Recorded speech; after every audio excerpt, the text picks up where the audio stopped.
stuff. Obviously new to Queen's Park. Tell us what the lay of the land looks like down there. What the perceptions are, perhaps, and we know it's been in the paper. What do they view Northern Ontario, Northerners as? Just tell us a little bit of a story about what you see down there in GTHA, in Queen's Park. Well, overall, I would say that everybody has been exceptionally inviting. I think that the perception of Northern Ontario, I don't feel like there is a significant difference in perception. Although I was just saying at breakfast earlier that sometimes people will look and say, you don't dress like what we expected someone from the north to dress like. And I said, don't worry, we represent well in Sault Ste. Marie. I don't think there's much of a negative perception at all. I think that maybe because I came in late and I came in new and there was a change with respect to that election, I think it was more just get busy, get to work. I think, my experience down at Queen's Park is there's a bit of a hunger to understand Northern Ontario and some of the issues. One of the things that I saw in one of the boardrooms was two very large pictures. One was of Southern Ontario and one was of Northern Ontario, but they were both the same size, when in reality one should have been about this big and the other one should have been about that big. So I think there's a bit of a need to communicate and sort of understand just the geography and the issues that are specific to Northern Ontario, like infrastructure, like transportation. We're going to talk a little bit more about that in terms of the platform, but can you maybe just address a little bit of that? Well, I think one of the challenges, and I think maybe it's a general perception, but certainly it's one that I feel is with respect to the government of the day, and certainly raised the issue a lot at Queen's Park and did throughout the campaign as well, is this general sense of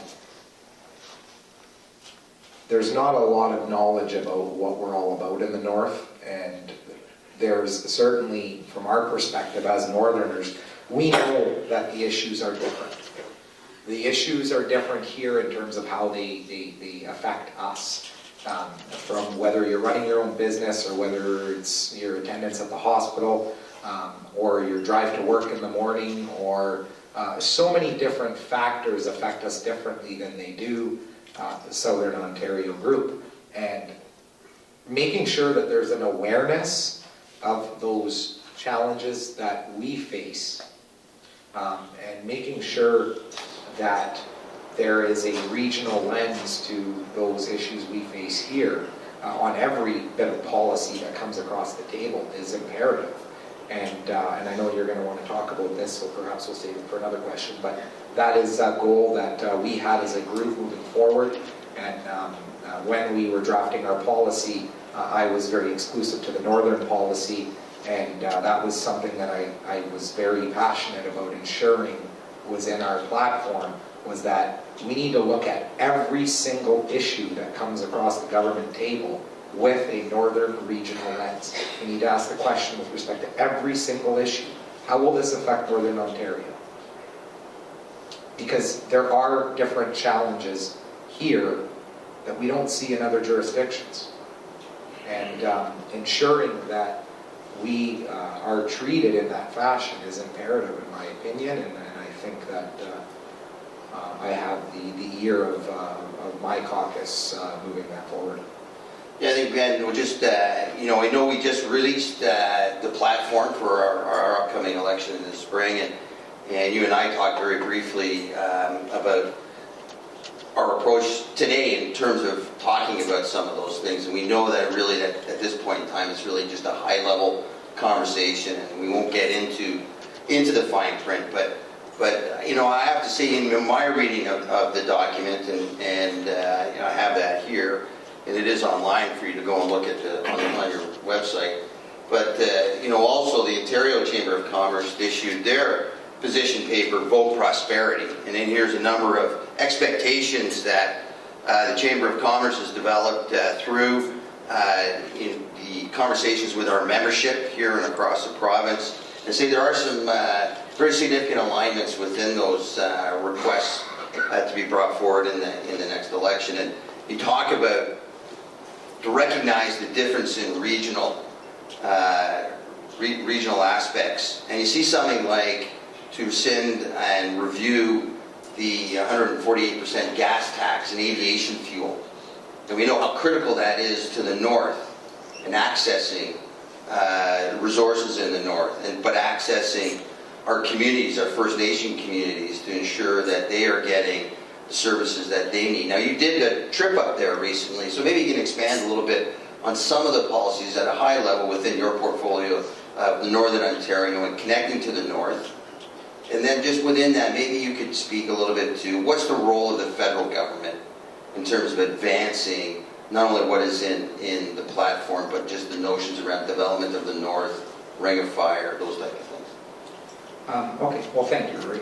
So with respect to the northern side of things, as a starting point, and I just referred to it, our policy that we have implemented would, number one, say that if we form government, every single minister within every ministry will be required on any piece of legislation, anything that is put forward must have a section dedicated to what the impact will be on Northern Ontario.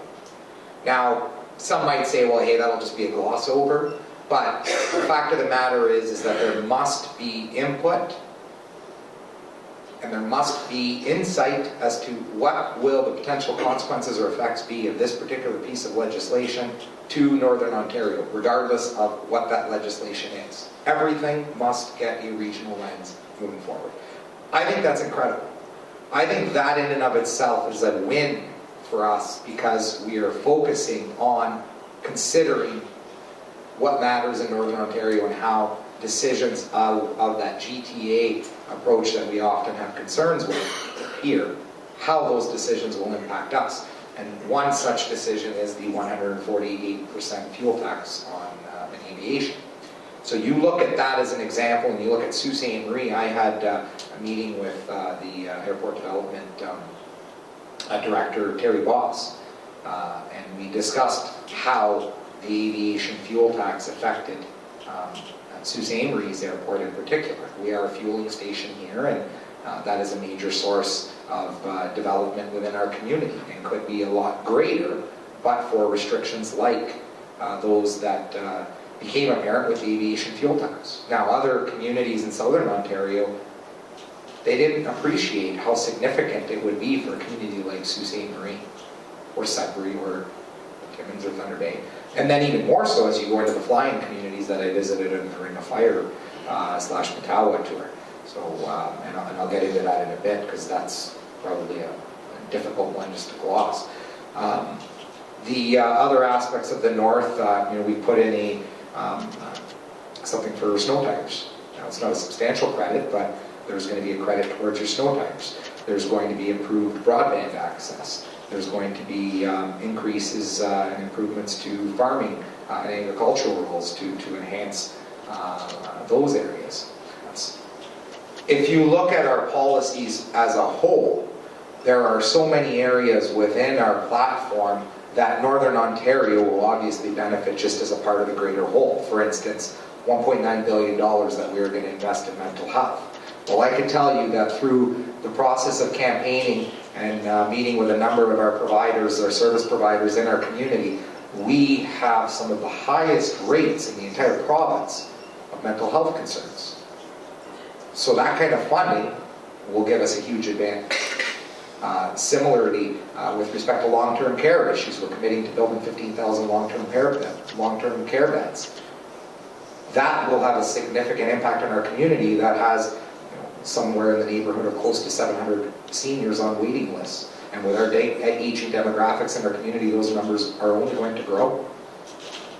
So there are, and I won't get into the specifics because obviously we don't have the time for that, but a lot of our policies will specifically impact Northern Ontario in a positive way. Plus we have the benefit of these regional lens areas and specific things, like I said, the fuel tax and so on and so forth.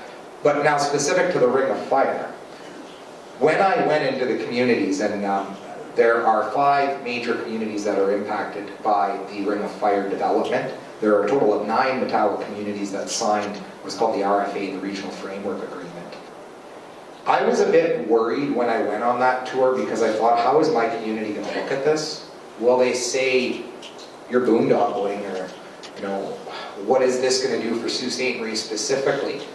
But this Ferrocorp processing facility I've spoke of today and we've heard about, it's never going to come at all if the road to the Ring of Fire is not built. And the road to the Ring of Fire cannot be built without proper consultation with those First Nation groups that are going to be in there. Russ, on that, where is the federal government on this? Because it really has, I think when we look at it, gone silent. You know, the Ontario Chamber of Commerce has produced a number of papers to motivate the provincial government to get things going, and I think it's resulted in some of that action. But it's quiet at the federal level. I mean, there's shared responsibilities within our First Nation, reconciliation. What are you hearing? Well, with respect to, I just want to transition that into the federal side. The consultation process at the provincial level, there haven't even been discussions yet with the government of the day with respect to revenue sharing, which is one of the most critical aspects of the consultation process. And as the final point on the last one, that is a part of our platform. We are proposing specific revenue sharing. The federal government under Harper a number of years ago had indicated that the Build Canada Fund would be available to the province so that the road development could move forward. Now at that time, Cliffs was still the primary landowner in the Ring of Fire, and the target number was about $1.74 billion that it cost would hopefully be borne sort of on a half-half basis, but that's not entirely the way it would go. But there would certainly be a sharing of costs, and that government of the day had said that the Build Canada Fund, which is worth about $2.5 billion, would be available to us, would be available for this project. Obviously the government changed, and the current federal government under Mr. Trudeau also said that that fund would be available, but it's up to the province to ask for the money. You don't just ask for the money. For anybody who's put applications in for forms of funding, it's a very rigorous process, and the province has never I can tell you that our commitment at this stage is to build that road, and we will find a way to do it with or without the support. But certainly we expect that our federal government will very much want to participate and help get this project moving forward, and specifically to the First Nation issues. What I saw in those communities, and the reason why I say it was really the most incredible experience I've had, probably in all my life. You would never ever come out of one of these communities and look at First Nation issues again the same way ever. The situation in these places is akin to third world living conditions. When you talk about communities that haven't had water, just imagine you can't go to the tap and grab a glass of water for 23 years. That's an entire generation of people that have never known something as simple as turning on your faucet to grab a glass of water. To have 12-year-old children committing suicide. Imagine the hopelessness. I went into the schools and I would chat with kids, and I remember I left one school in Niskantaga, and I said to the counselor that I was with as I walked out of the school, and Niskantaga had an episode with a 12-year-old about 6 or 7 months ago. And as I walked out of the school, I said, do you guys have any kind of programming or anything where you sort of try to focus on who are the most at-risk youth? And he kind of looked at me, and I understood what he was trying to communicate. Like, well, we don't have the funding or anything to sort of do these things, but these concerns are real. And I assure you, and I assure everyone, if you went there, your outlook would change in an instant on all of our First Nation issues. And I think that this Ring of Fire project and I've said this to my group of caucus and presented to them, and I was very happy at the response I got. We always talk about the economic opportunity. And through my whole campaign, all I kept on repeating was $60 billion in the ground, $60 billion in the ground. Yeah, there's $60 billion on the ground, but you know what? There's a social opportunity to fix an injustice that has gone on in this country for too long with respect to our First Nations Indigenous relations. And we can improve that and form a real partnership. And when we talk about truth and reconciliation, that's my last point on this, what is reconciliation? We've addressed it. The federal government, thankfully, has come forward and said what happened in residential schools was cultural genocide. It was. But what is reconciliation? What does it look like? How do we move forward from it? How do we start that process? This is a great opportunity to do that. So we can realize economic benefits and incredible socioeconomic benefits. I think there's actually a great opportunity for Sault Ste. Marie to lead the way in that respect. I've been really impressed with our relationship with our Indigenous community here and the university, and the ability to recognize, I think, some of the needs that have to happen. So changing stream, Bill 148, minimum wage, WTF, what's going on? And we know we're going to hit January 1. Is there something that can happen to address those current concerns that the increase of cost of doing business, not only just through minimum wage, we know where that's going, but what Bill 148 has some elements within it that are crucial to the continuance of running a small business. Can you just maybe speak to the capability of the current government to listen to the concerns that were brought up by the Ontario Chamber of Commerce, the economic impact analysis, the Auditor General? Just speak to that if you can briefly, and then maybe, at a high level, what do you think we're going to be seeing as the platform going forward into June and possibly beyond that, if indeed you are sitting in the driver's seat at Queen's Park? Well, I would say with respect to 148, the most discouraging day I've had at Queen's Park since I got elected was the day it passed into third reading, or past third reading. It was rushed through, and I've heard from my colleagues that bills don't get rushed through very often at all. It was the first time, apparently, it had been done in many, many years, the first time I saw it. Obviously, it passed, and it's going to go through. They made it one of their top priorities, and it's a majority government. We can't stop it. We've tried everything we can do, and groups like the Chamber and many others have been very active in voicing the concerns about what Bill 148 will actually mean to businesses, what it'll actually mean to jobs. We hope we did a roundtable or forum, and there's been many of them. This community's not alone in having done that. Wow, it's bad. To be motivated by a decision for solely political reasons. There's really no other explanation to what Bill 148 is. The Chambers have said it, the Auditor General, our party, everybody said it over and over again. Go ahead with a $15 increase, but you've got to phase it in over time. You can't just expect people to be able to pull it off overnight. It's not realistic. You're going to bleed these businesses, and they will find a way to deal with it. And deal with it, as you all know, means find a way to come up with that money.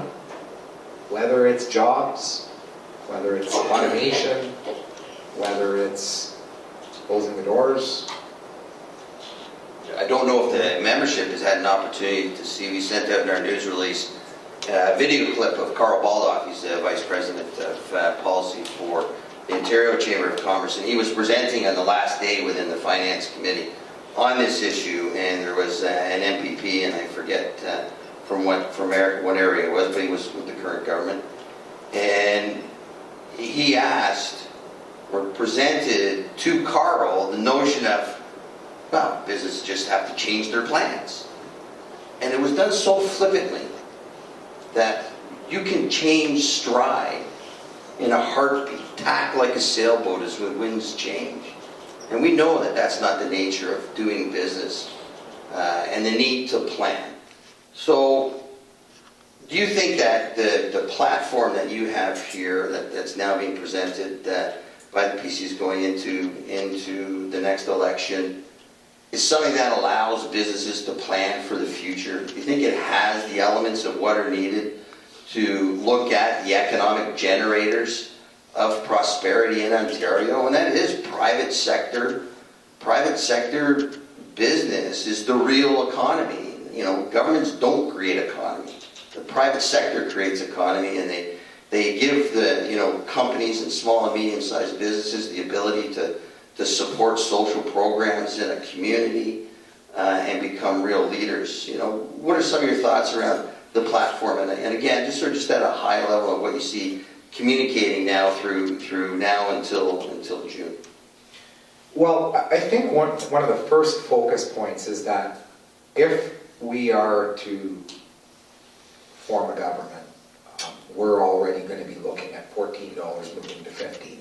So sort of exclusive on that window of how do we help you transition from 14 to 15, we have said that as a first point, it will not happen immediately, but it'll be over a period of 4 years at 25 cents per year.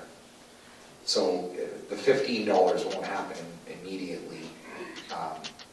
It's not the relief I know everybody's looking for, because you'd love to have the transition from where we are right now to 14 be over time. That's just simply not going to be within the cards for us to deal with in that fashion. So that final implementation from 14 to 15 will be transitioned over a 4-year period. The other aspects of our platform that would address some of the concerns would be reducing the tax rate for small businesses. So the Liberals have proposed bringing it from 4.5 down to 3.5, and we're going to look at dropping it another point down to 2.5%, effectively another 28 or so percent decrease in the small business tax. We're looking at general tax reduction, but I guess we'll probably deal with that in another question, so I'll move from that. There would also be some incentives to try to help small businesses grow, even just from a startup perspective. One of the challenges we see a lot in this province is startup businesses that leave, right? They come up with an idea and then they get scooped and they go elsewhere to do business in other places because it's potentially more competitive. We're going to find ways to foster those relationships and try to ensure those businesses can thrive within our province. There's other incentives, for instance, apprenticeship tools programs that we're investing in. We really want to try to drive a lot of our trades more and do a number of initiatives to try to incentivize people to pursue small business and business opportunities. That's a very sort of glossed over version. I thought what was also important is not making promises that couldn't be kept. So, for instance, we had Kevin Page, you're probably familiar with who Kevin Page is, and Kevin Page was a parliamentary assistant under the Trudeau government and has worked, is very much not a progressive conservative by any means at all. And he looked at all of our numbers, he looked at our policy platform and said this is all very doable. The numbers jive. Let's then talk about the relationship with the Auditor General. Transparency, accountability, and measurement.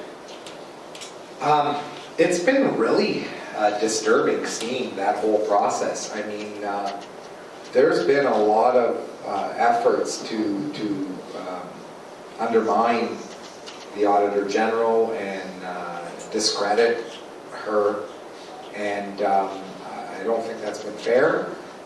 She is an independent body and an independent figure, and the reports that she's produced are not something that only the Auditor General is saying. There's a lot of other evidence that supports the findings she had made. You take a look at, and there's several reports that are not positive, but let's look specifically at something like the hydro mess. It's been reported that by signing all of these green energy contracts, we overspent on hydro by $9.2 billion. That number was thrown aside by the government as dollars. There were the whole process with respect to the fair hydro plan, this 25% reduction of your hydro bills. And I should also add, by the way, sorry, the small business question, I forgot the hydro part, and I think that in and of itself, We were going to get there eventually. Significant. So 12% reduction on hydro, that's been what we've heard is the number one issue through our PAC process, our policy review process. That was one of the main issues affecting small businesses and the businesses in the whole. But back to the Auditor General.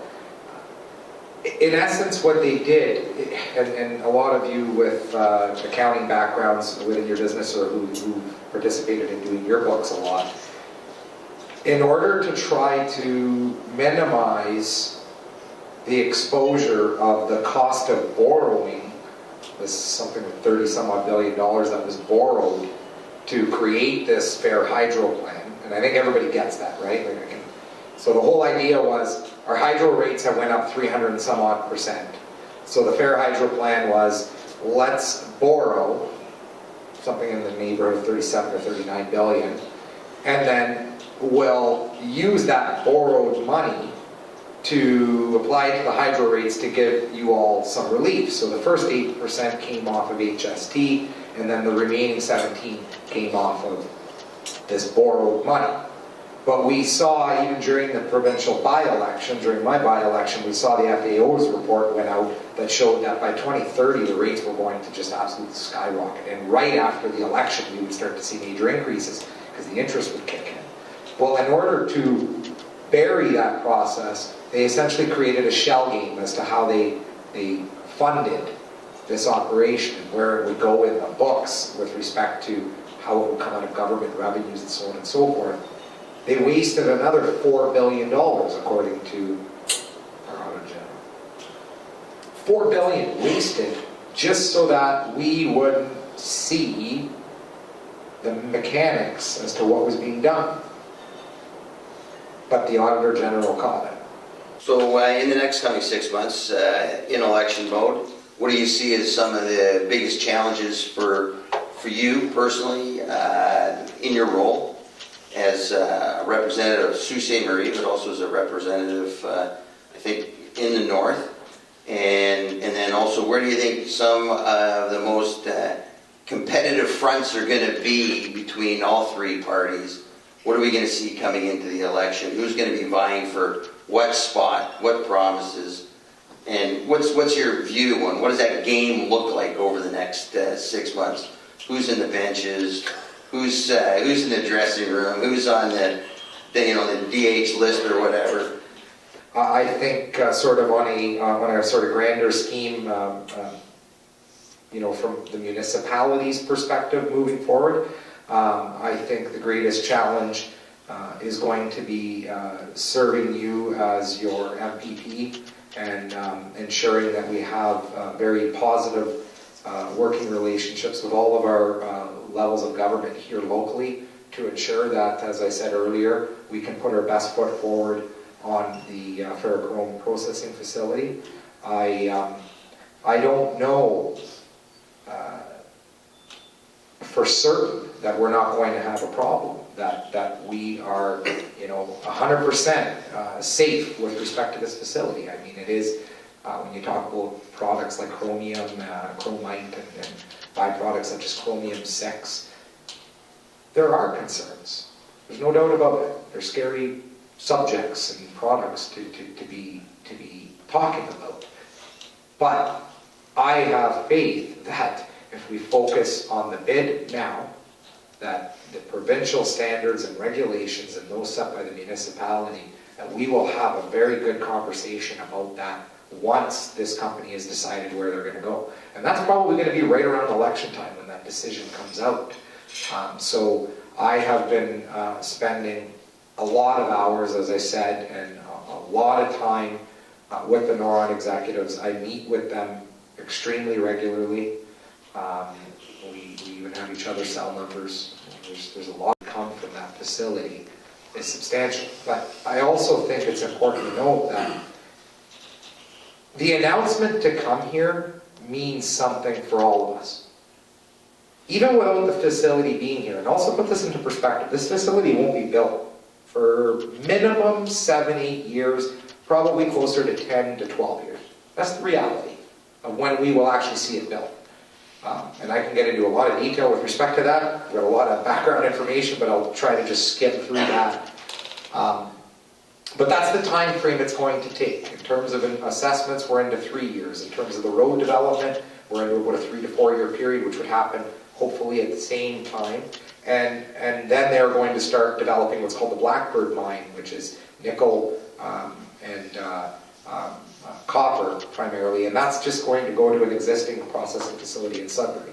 And that would happen for probably about a 5 year period before they even look at building the chromite mine, which is called the Blackbird mine. Sorry, the other one is the Eagle's Nest.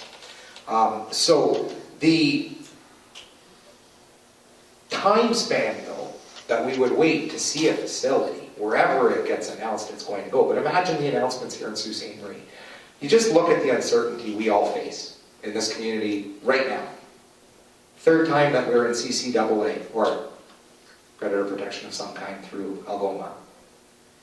And you look at the flavor out there and the cloud that exists in this community. There's such a degree of uncertainty, people are a little bit nervous to invest. People aren't buying houses right now, not at the rate that they were when things were going okay. There's, generally speaking, an instability with respect to our economic situation. The announcement alone of $1 billion investment in our community and the activity that will generate will spark some growth here. I'm very confident of that. So I think that is very important at the municipal level and at the provincial level. I have to say, staying on this in the same area, one of the greatest concerns is going to be ensuring that we have meaningful consultation moving forward with respect to the Ring of Fire road development, and that we get that road developed. One of the biggest struggles we have is we talk about $300+ billion deficit, debt in this province. Where does the money come from? We've got a mass exodus of manufacturing jobs out of this province to the tune of 350,000 over the last 14 years. How do we generate the economic growth to develop?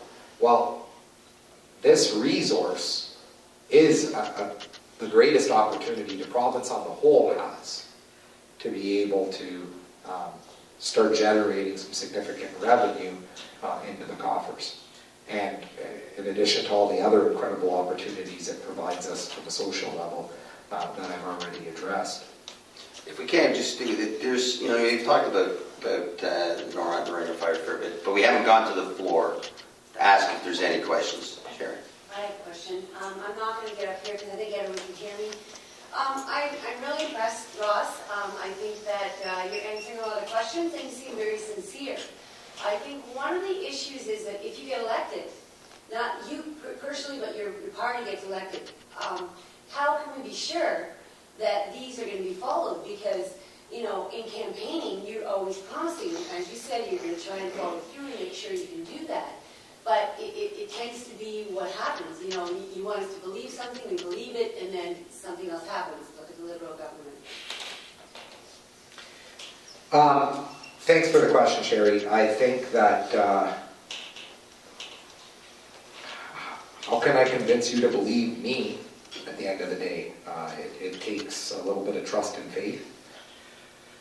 I can tell you during my campaign, I had a lot of people telling me what I was supposed to promise. I even did it when I ran in the municipal campaign for Ward 6 back in 2014.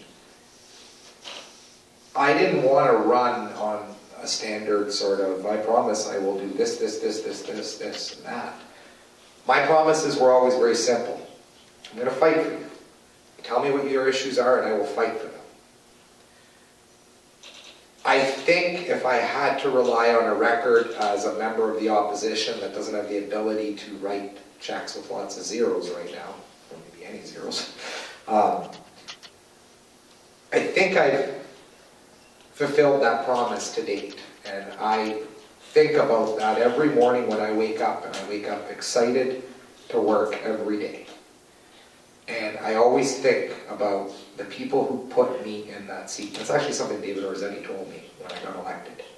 I think about this community with every decision I make, and I try to instill that even within our office, of making sure that we fight our butts off in every minute and every day, and every step we take to ensure that we're fighting for this community. And, you know, as an example, and I don't know whether you were privy to it or not, I'm sure many of you were, I sat in Queen's Park, and when Lou Rinaldi called Northern Ontario ain't no man's land, I called him out, and I fought for this community. When Minister Thibeault said that Northern Ontario had amongst the highest or the most competitive energy rates in all of North America, I called him out on it. When the Premier said that she had been effectively managing relationships with the First Nations, I called her out on it. I have been trying to fight for us constantly. So specifically to your question, I believe that we're going to keep our promises. I believe that as a party, we have a history of keeping our promises, love them or not. What those promises were, I think that our history demonstrates that we do what we say we're going to do. I know a lot of you know that I have a pre-existing friendship and relationship with the leader of our party. Before I decided to run, I had a very frank and sincere conversation with him about what the plan was for Northern Ontario and Sault Ste. Marie. And if I didn't feel confident that we were going to get the attention we deserved, I wasn't going to leave my business in my law practice to take this role if I didn't know that I wasn't going to be able to deliver, or I didn't have a degree of confidence that I was going to be able to deliver. But I have to trust, and I have to have faith that we are going to do that as a group, because we have to do it as a group, as a caucus moving forward, from leadership on down. And I have to convince you all to have hope and trust and faith in me that I will deliver my end of the bargain. And I hope, at least at this point, that the community at large and that you all feel that I have been fighting for you and keeping me the main promise that I made, which was to raise our issues at Queen's Park, and I think I have done that. And if you ever feel he strays from the golden path, you can always call your local Chamber of Commerce to voice your business opinion. Ross, thanks very much. I'm going to turn it over to Mike shortly to wrap things up, but I want to thank you for spending time with us this morning and for speaking to us about your experiences down in Queen's Park and some of the things that you hope to accomplish as our representative. I thank your family for putting up with you, because it is an absolutely incredible commitment that you make on a personal level, as all our political representatives do, at all levels of government, to represent us as Sault Ste. Marie constituents and our business community. So we have a great relationship, with you and the Ontario Chamber of Commerce, which is just down the street from you, and certainly they're open to you tapping into their resources as well. And we look forward to a bright future. And we look forward to a pretty competitive election period. As a nonpartisan organization, we'll be presenting our expectations to all parties that are coming forward. And we hope to hear some positive activities that will address some of those issues that we know are of very significant concern for our business community going forward. So stay tuned. Thanks very much. We greatly appreciate it. And enjoy your 3 days back at home with your family. 1.5. 1.5.